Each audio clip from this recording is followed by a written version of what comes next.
Testing, testing, one, two, three. Mic check.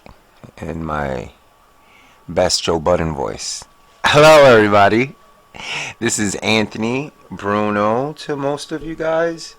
Want to say thank you to everyone who's been tuning in and subscribing. I'm alone. Well, technically I'm not alone today, but I'm, what is the saying? Rolling the ship. Flying the ship? No, you can't fly a ship. Rolling the boat on my own. BEEBOSSY is not here today, so for those of you who hate her, I'm sure you would enjoy this podcast. For those of you who love her, we all send her our love.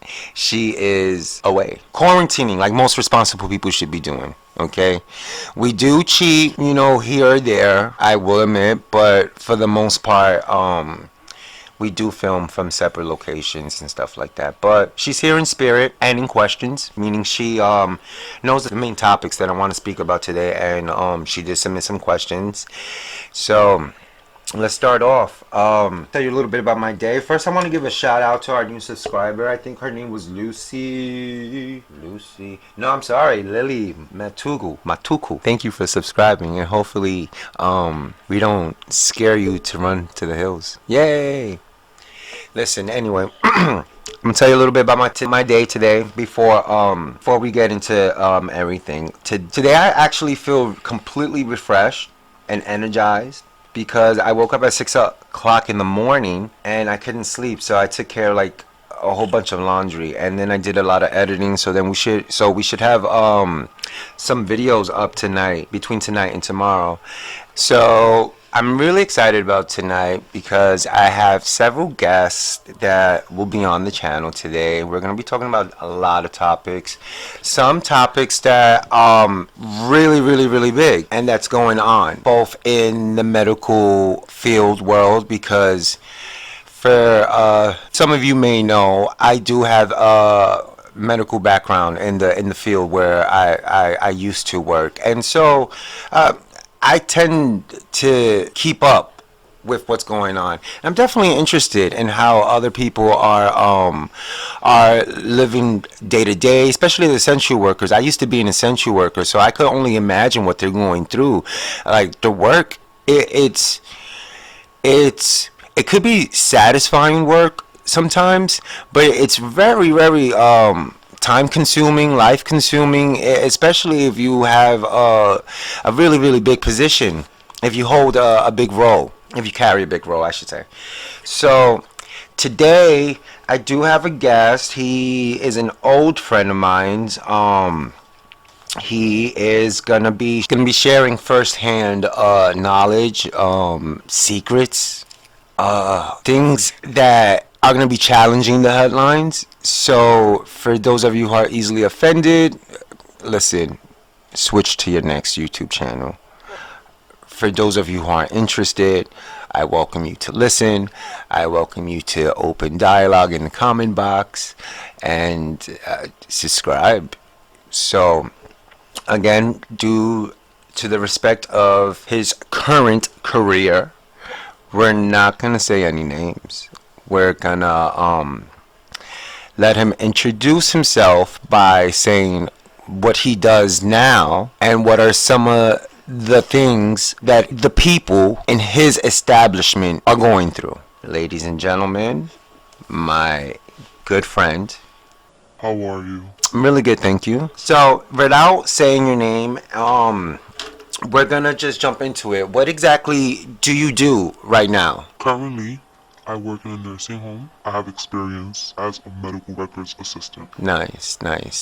Long story short, I've known you since my early DJ days, where you was one of the few people, thank you very much, to give me a paying job. So, thank you. And let's jump right into it. I'd like for you to share some of the things that you've been privy to that people who don't work in the medical field aren't. Well, we'll get into that. First, let me ask you, when you think of a nursing home, what do you think of?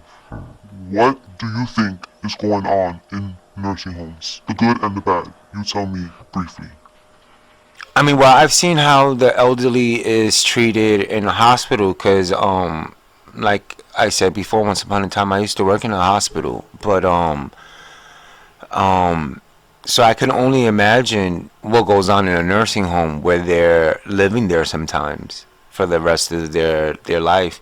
I've seen the good and the bad. Even as a DJ now, you're still I cause you can still see certain little things when I DJ for these venues that are nursing homes. But for the most part, my expectations would be you're medically, physically, and I guess sometimes like emotionally caring for the elders, you know? People don't understand the process of a nursing home, the business behind it. And growing up, I didn't hear much about nursing homes. I never had an image of a nursing homes because I never knew they existed until a certain age. And even at a certain age, I still did not understand what nursing homes really were. It's now I could understand many different aspects of it because how involved I've been in healthcare on different levels. I have a friend. I mean, even though she shares her story on Facebook, it's not my business to, be attaching names, but I have a friend who her mom is elderly and I believe she's in a Connecticut nursing home. I think they're up in Connecticut. And it's just like they don't give her any information. It's been weeks since she's seen her mother. She doesn't know. Sometimes it takes days to even find out whether her mom is still alive or not.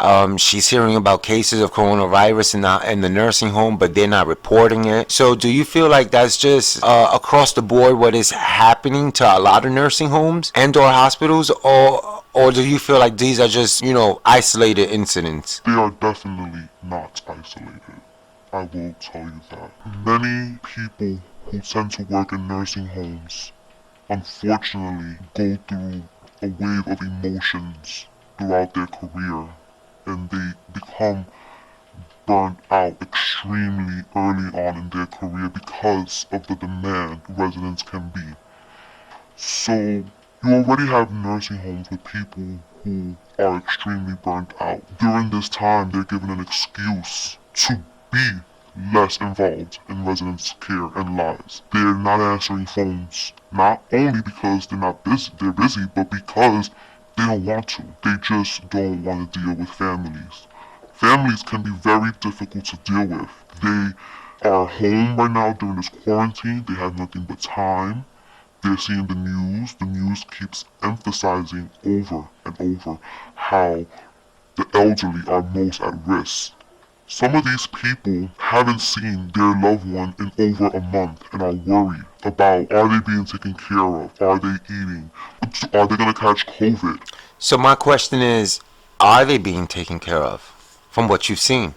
They're doing the best they can, I will say that. They are. Some people are doing the best they can, and other people are just having a real reason why not to be 100% a good caregiver. And I don't say caregiver as only in CNAs, I say caregiver on all levels of care. It's not just one form of care that you have, it's many different levels. And right now, during this time, it's many different layers to the level of care. Wow. I have my partner in crime here, BEEBOSSY, Bianca, everybody knows, is not here, but she has shared with me something that she deals with, and it's some of the residents at her home dealing with, depression and isolation. And I can only imagine what I'm going through at home. Imagine a nursing home where it's just like lights off, lights on. It's your time to eat. It's your time to go to bed. Like so is that my question is that a trend? Is that going on a lot? Yeah, all nursing homes have quarantined their residents. I don't know about hospitals. I know that nursing homes have quarantined all their residents. They have mandated all residents to stay in their rooms to avoid further infection or passing it along because residents tend to cohort together in the day room and in the dining room. Understandable, but now moving forward, procedure and the plan is unknown. Nursing homes do not have a clear understanding of what to do once a resident has passed their 14 days of no symptoms. Why should they have to stay in their room? Why should they still have to stay in a room with someone else who's still not done with their 14 days? Wow. We don't have answers. We've never dealt with this. Not only that, we don't have the space because now nursing homes are taking in all those COVID positive residents from hospitals. And the government is giving you a lot of money if you take those people because originally no one wants it done. Everyone was scared of this. And now everyone wants them, putting nursing homes at risk and the staff. Nursing homes were quiet for a long time. Up until recently, no one was talking about it. The numbers of cases, are they accurate? No. Are they accurate? Are they not accurate because it's sloppy paperwork or some lazy bum behind a desk making a mistake, or is it I'm purposely lying and skimming the numbers? It could be a few of those reasons. People could argue there's little staff in the BOH to really check everyone's work and numbers. There's a lot going on right now. Also, nursing homes are lying. They're prolonging getting their residents tested. They don't want to admit how many cases started from within for no reason. Once they admit that, they'll have to admit that things didn't go right. Nursing homes are private base. If a private company all of a sudden has a number of infections that came from nowhere, that's a problem. I'm not gonna say the name, but the venue that I'm, quote unquote, like resident DJ for, I heard is pretty much an icebox with dead bodies. It's believable. People have to understand. Nursing homes are not the morgues. It's a home. It's a home. It's considered a home where people live. That's their home. That's their last address that they lived at. It's not a shelter. It's not a place just to dump people. So, they don't normally have refrigerators to hold bodies. And the ones that do usually could house only 3 bodies at a time, up to for a certain amount of hours. With so many deaths going on and little space, it's becoming complicated. On top of the fact, medical examiners are not picking up the bodies, nor are funeral homes, because they are overwhelmed with the deaths in hospitals. So nursing homes are stuck with holding the body because no one will pick it up, and we've never dealt with this before. What do you have to say about the mistaken identities? Whereas I feel when something happens more than once, personally, it's a trend. When something happens once, it's an isolated incident, When it's more than once within such a short time period, that's a trend. So what are your thoughts about the cases where people have gone to pick up such a body and they've grabbed another person completely? I've read it both on the news and then someone who I personally work with who hires me all the time. Again, I won't say his name, but shared with me that they picked up the wrong resident one day. I've never heard of that. I've never heard of a thing happening. I'm not saying it can't happen. I could see how it could happen, but it's only due to negligence could that happen. It's a medical examiner or the nursing home itself, someone was negligent. Because the medical examiner just picks up a body. They don't know the face and the name. They never met that person a day in their life. Unlike the place where that person is coming from. But I'm sure they have like a number and a tag that the medical examiner has to go by. So what was off? Who was off? I will say this, alright? Nursing homes are lying. They're prolonging their residents from getting tested to avoid scaring their staff off. The DOH does not mandate you to confirm how many suspected cases you have had. Only confirmed cases they want to know. And because of that, nursing homes are saying they were unable to test their residents because they don't want to send their residents out to get tested. If they send their residents out to get tested, their beds will go down. There is no bed hold. Alright? They lose money. The hospital or Medicaid, whatever your insurance, is only going to pay for one stay, either the nursing home or the hospital. Once you go to the hospital, that's it. You lose your bed automatically. That's a whole other topic.